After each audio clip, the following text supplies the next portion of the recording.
ఏమంటుందండి? అవిధేయులతో ఏం చేయకూడదంట.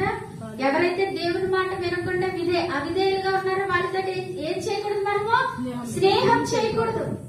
దేవుని వ్యతిరేకిస్తూ దేవుని మాటను లక్ష్య పెట్టకుండా వాళ్ళ చిత్తానికి వాళ్ళ జీవితాన్ని అప్పగించుకొని ముందుకు సాగిపోతున్న వారితో ఏం చేయకూడదమ్మా? పాలివారై ఉండకూడదు.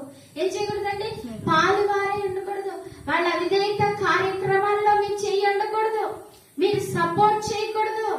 వాళ్ళు చేస్తున్నటువంటి పనులకి మీరు ఎంకరేజ్ చేయకూడదు. ఖచ్చితంగా దేవుని యొక్క ఉగ్రత మీ మీదకి కూడా వస్తది. తర్వాత మీరు పూర్వమందు చీకటై ఉంటిరి, ఇప్పుడైతే ప్రభునందు వెలుగై ఉన్నారు.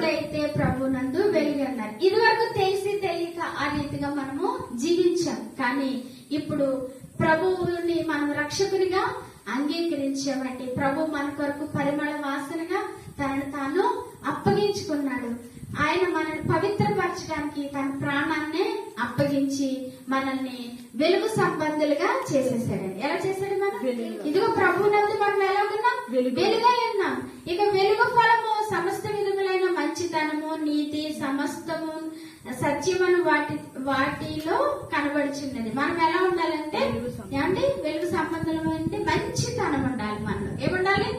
మంచితనం ఉండాలి. నీతి ఉండాలి. ఏముండాలండి? నీతి ఉండాలి. సత్యమును వాటిలో కనబడుచున్నది. సత్యముగా మనము జీవించాలి. కనుక ప్రభువుకి ఏది ప్రీతికరమైనదో దానిని పరీక్ష